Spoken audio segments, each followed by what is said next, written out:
De cada 10 mexicanos que trabajamos, 6 lo hacen en la economía llamada informal. Esto es, desde los que acomodan automóviles o hasta aquellos que hacen operaciones por centenares de miles de pesos comprando y vendiendo cosas. Que se pongan a pensar que nosotros tenemos necesidad también como ellos de que tienen que comer, tienen que vestir, tienen que casar. Nosotros como comerciantes tenemos necesidad de tener un lugar donde poder vender y obtener dinero. Mi nombre es Atalo Mata Otón, reportero de Excelsior Televisión. ¿Son patriotas o son traidores? El PRD, el Partido de la Revolución Democrática, está atravesando por una crisis, por una división. Y en el centro de esa división es la pertenencia o no, la adhesión o no de sus dirigentes al llamado Pacto por México. Sé que nos vemos como un partido un poco esquizofrénicos o bastante esquizofrénicos a la hora de que unos del partido argumentamos en una dirección, otros argumentan en otra dirección. Es parte del proceso que diríamos que llevamos, no sencillo, no fácil, por darle viabilidad al PRD y por transformar al mismo tiempo al PRD y a todas sus instancias. Y creo que vamos ganando la batalla. ¿Quiénes queremos? Un partido unido a partir de la diversidad. Yo soy Ivonne Melgar, reportera de Excelsior Televisión. La primera causa de mortandad entre los niños son los accidentes automovilísticos. Entre los adolescentes es la segunda. Además de los daños materiales que los accidentes de automóvil causan, pueden ocasionar la pérdida más grave que puede sufrir un ser humano, la pérdida de la vida. Esto, además de los problemas de salud inherente, abre un boquete económico en las familias. Los costos directos, de materiales e indirectos, suman cada año 150,000 millones de pesos. Lesiones y deudas que surgen en tan solo unos segundos y que se prolongan en ocasiones por el resto de la vida. Yo soy Abraham Nava, reportero, Excelsior Televisión. Y yo soy Félix Cortés Camarillo. Usted está en la dirección correcta. Bucareli 1.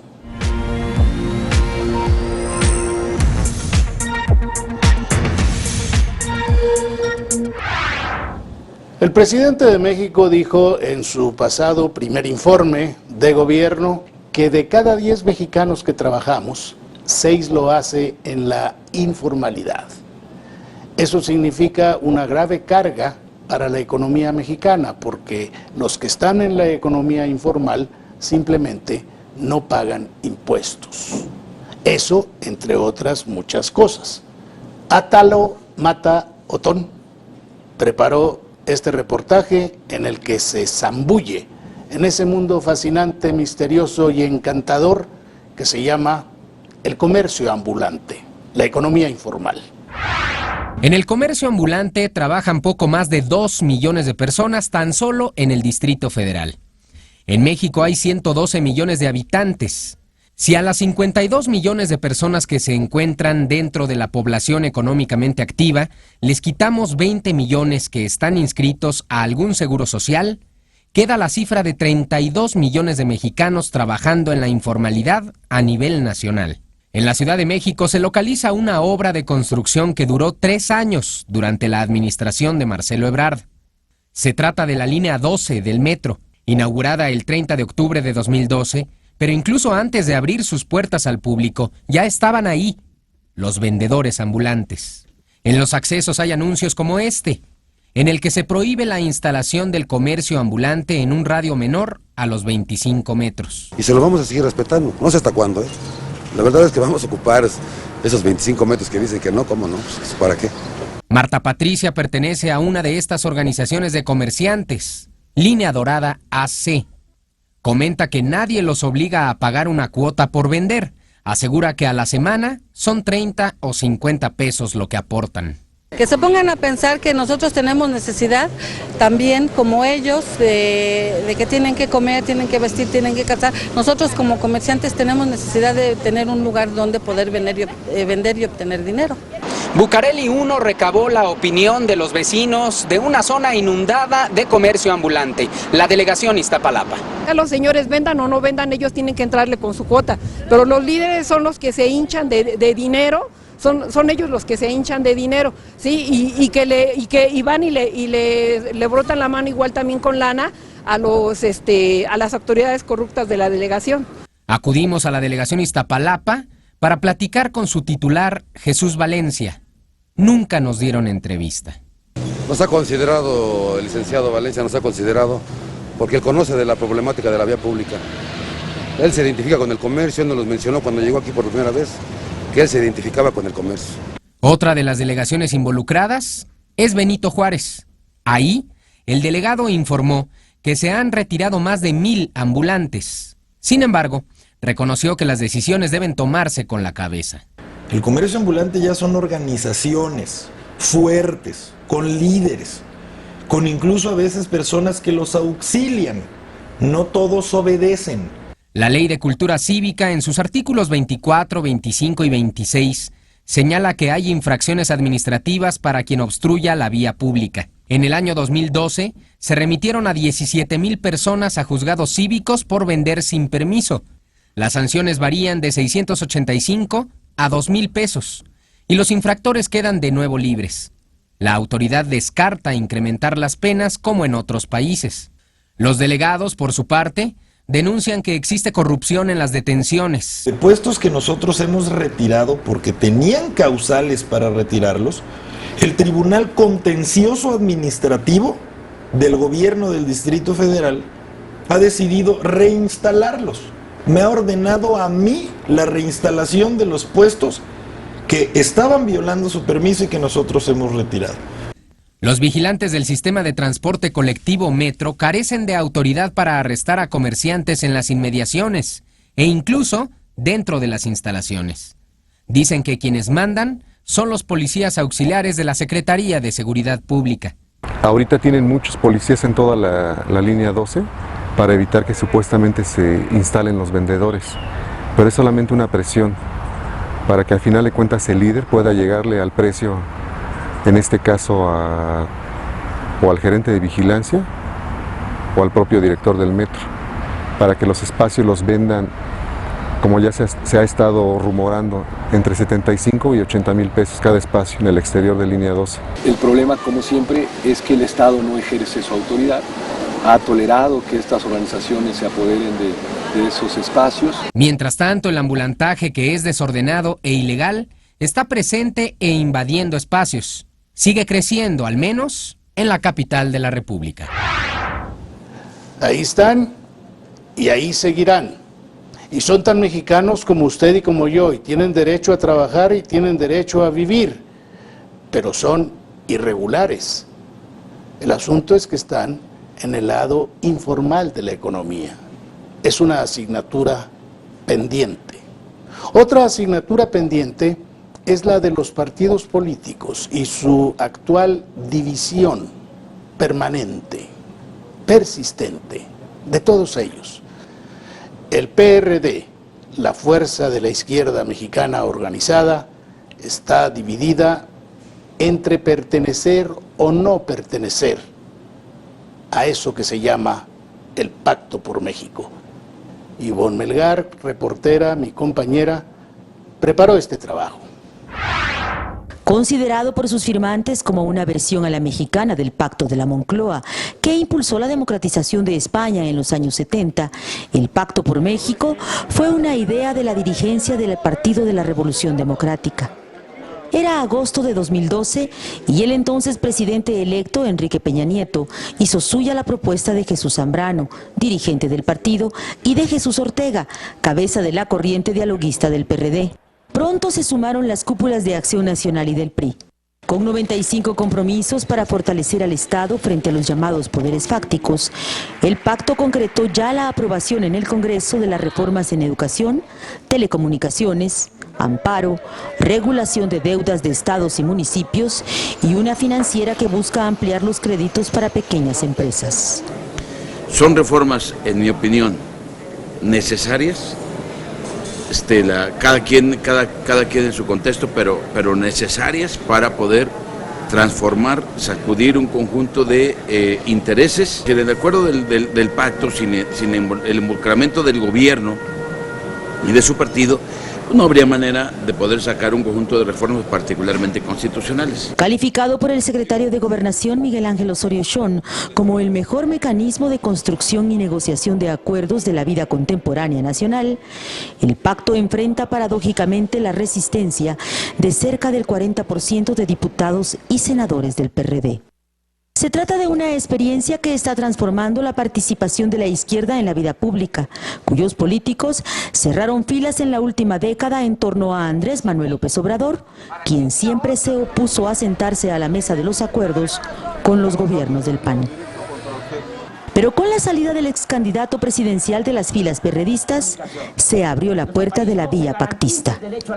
Tenemos de dos opciones: o marginarnos y jugar un papel secundario, o en todo caso, desde nuestra condición opositora y desde la parte de ejercicio de gobierno que nos corresponde, somos parte del gobierno, al formar parte de las cámaras, tratar de incidir en el rumbo del país. No puedo soslayar que, proveniendo de una tradición opositora per se, el pacto vino a generar un conjunto de desencuentros internos. Había y hay mucha desconfianza en torno a este pacto. Sin embargo, tenemos que reconocer que ha sido la vía para hacer escuchar la voz y hacer valer las propuestas de la izquierda. El grupo dominante dentro del PRD aguanta las críticas de las corrientes radicales que aún se niegan a convertirse abiertamente en compañeros de viaje del gobierno de Enrique Peña. Pero en ocasiones, esa resistencia ha puesto en riesgo el cumplimiento de los compromisos que se toman en el pacto.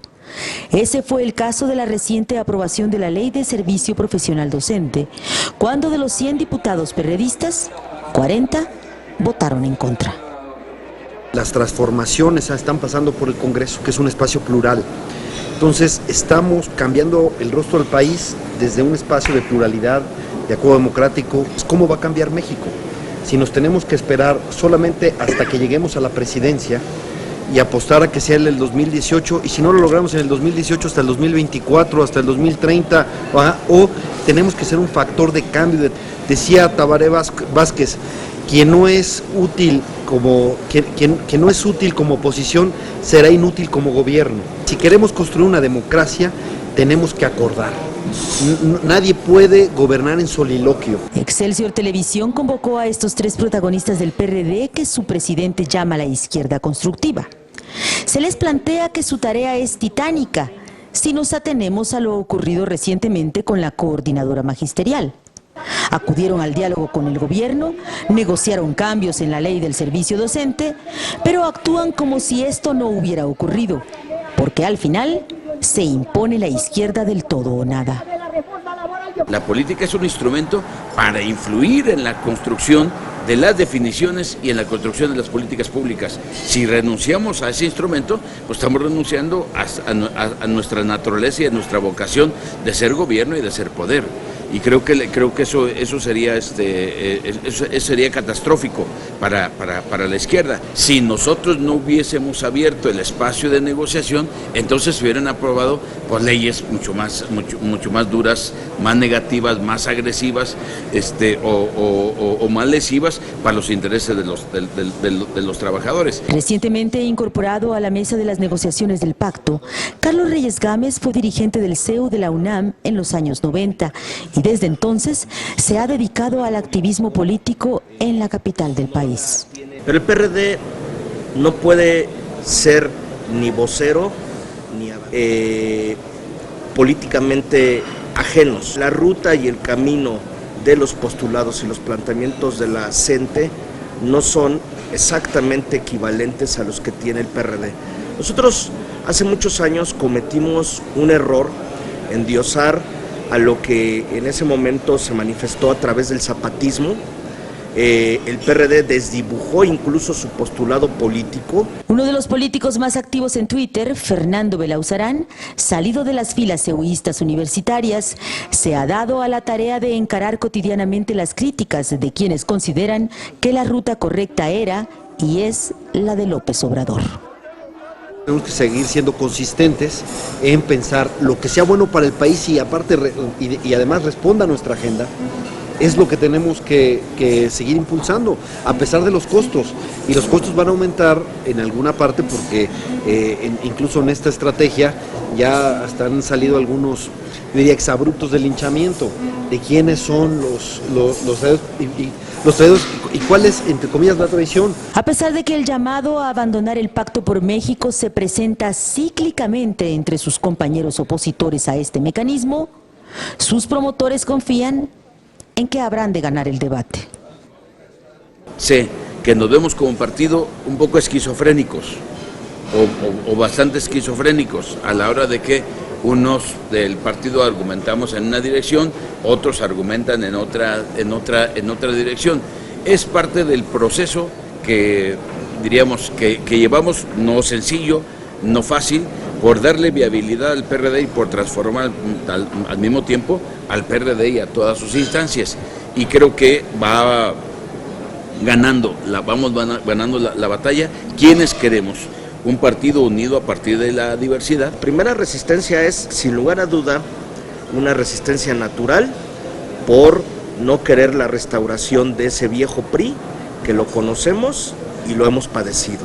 La segunda razón es que también tenemos que atender que cuando se inician los trabajos del pacto, hay un grupo dentro de nuestro partido que de manera unilateral toma decisiones por encima pues, de los órganos regulares. Y la tercera cuestión, Ivonne, muchos de nuestras diputadas y diputados vienen de raíces muy comprometidas con movimientos y causas en regiones y zonas de nuestro país donde el atraso es una constante, disocian su participación y su actividad legislativa y sienten que connivir con el poder establecido es traicionar a sus causas, traicionar a sus bases. La puja interna continuará, pero ellos están convencidos que ahora viene lo mejor porque el gobierno de Peña ha retomado algunas de las propuestas hacendarias: el rechazo al IVA en alimentos y medicinas, el fin de los privilegios fiscales y el fin del dogma de las finanzas sanas con cero endeudamiento. Y en lo que hasta hace poco era una herejía, ven en el presidente a un hombre dispuesto al inevitable acuerdo. Peña Nieto tiene un ánimo reformista, creo que lo ha demostrado, y ese ánimo reformista el que de alguna manera encontró que hubiera empatía para poder hacer el pacto. A mí no me parece que haya sido una concesión graciosa o convencida el tema del IVA, el IVA a alimentos y medicina. Se sabía que esto iba a ser una causa que iba a generar un malestar social importante. No ha atinado a dar una respuesta efectiva, que es el de la inseguridad, por una parte, y el tema de la evolución económica, que sus indicadores están en números rojos, pues tampoco las trae todas consigo. Podrá tener muchos diputados, muchos senadores, y con ellos tratar de ejercer mayorías, pero la realidad también existe y de ella nadie se puede disasociar. Estos planteamientos son resultado, yo diría, son un triunfo de las fuerzas progresistas en general en el país, todas, incluidas la parte misma del PRI que coincide con nosotros. La izquierda ha influido en esto, sí ha influido. Influiríamos más si estuviésemos más coordinados, más unidos, más fortalecidos en un amplio frente. Sí creo que podríamos influir mucho más. No es solamente porque porque quiera quedar bien Peña Nieto o el gobierno del PRI con la izquierda. Es, yo diría, reconocer una realidad. Tienen que dejar de ser ortodoxos. En contraste, los 3 diputados pactistas lamentan que el hombre al que acompañaron en 2 disputas presidenciales haya decidido abandonarlos para seguir la apuesta de yo o el caos.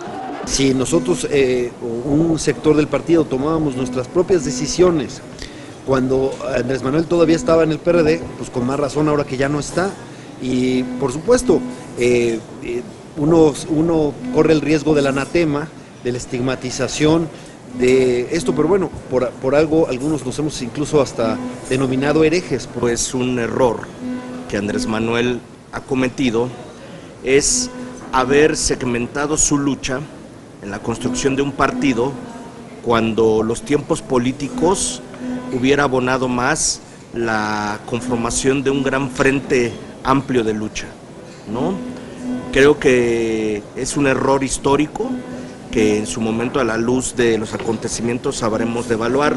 Nadie puede asumirse heredero o nadie puede adquirir el patrimonio de las causas y las luchas históricas de nuestra nación. El PRD era una de las expresiones más acabadas de ese proceso de la izquierda, desde el PC, pasando por el PSUM, PMS, PRD.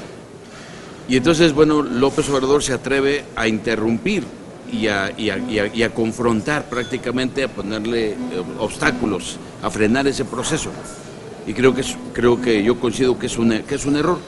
López Obrador debe de haberse colocado como el dirigente y constructor del gran frente amplio de las izquierdas y cuidando en todo momento, en lo particular, la unidad del PRD. Cada año 16,000 personas pierden la vida en accidentes automovilísticos. Dicen los que saben que estos accidentes, no la mitad, no las 2/3 partes, la totalidad de esos accidentes, de esas muertes, pudieron haberse evitado. Escuchemos, veamos este reportaje de Abraham Nava.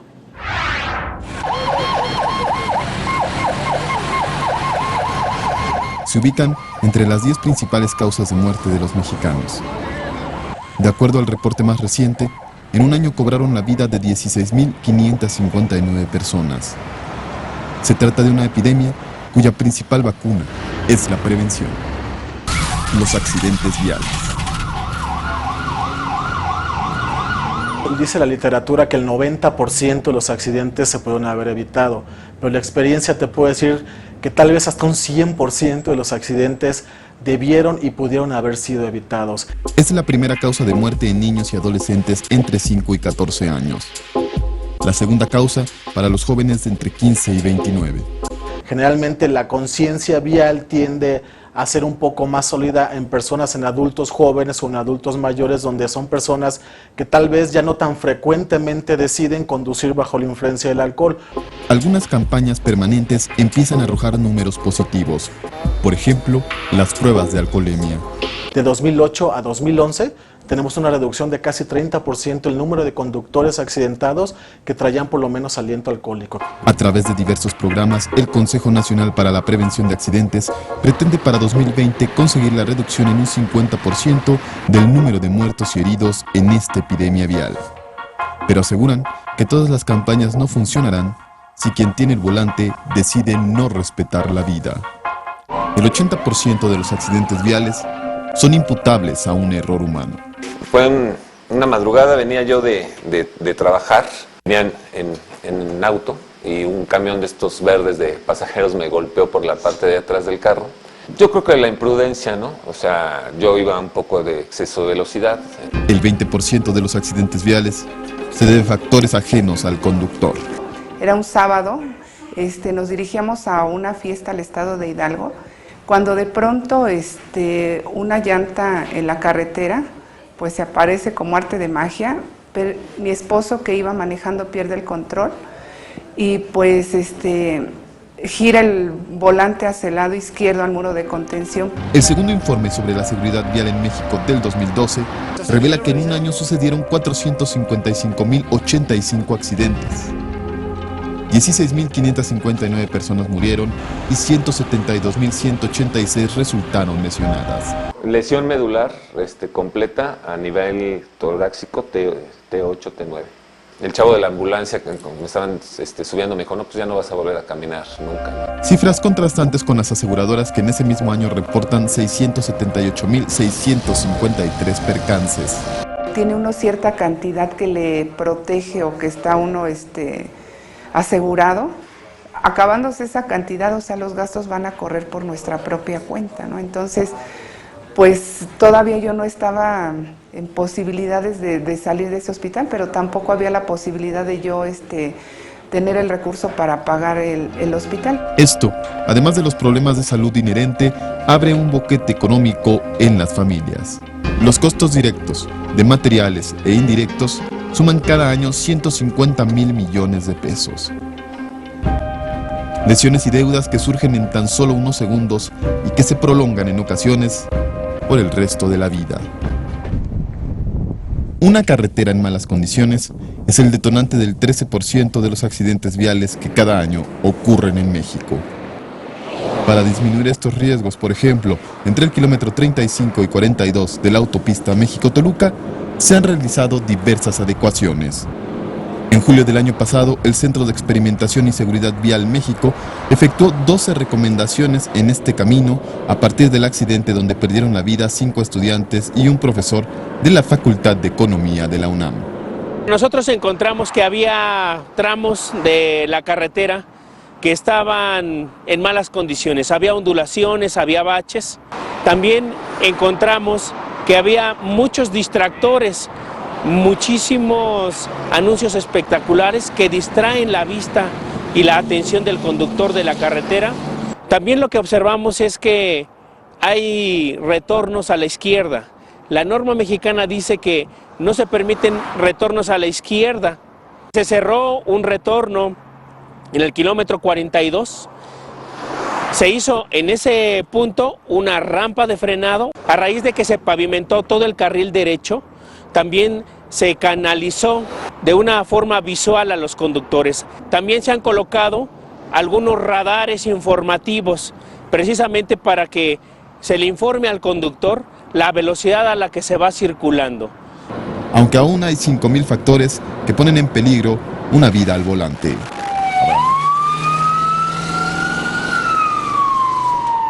Desde que se recibe una llamada de emergencia y hasta que se le dan los primeros auxilios a los heridos de un accidente, deben transcurrir no más de 20 minutos.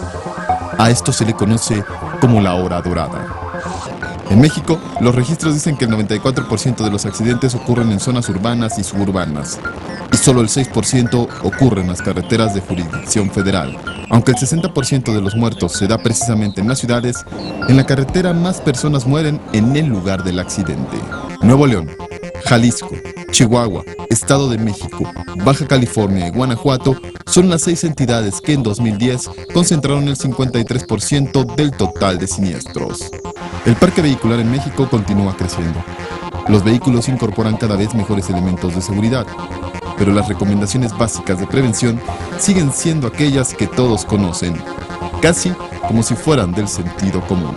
Saber manejar, sería recomendable tomar un curso para saber manejar, porque subirnos al automóvil no asegura que sepamos manejar. Si vamos a tomar alcohol, procuremos no conducir. No exceder los límites de velocidad. En el caso de las mujeres que a veces vamos ahí maquillándonos.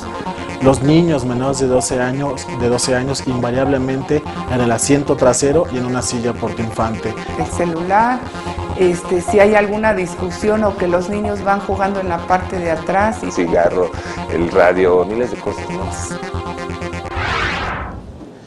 Hasta aquí llegamos hoy en Bucareli 1, la dirección correcta.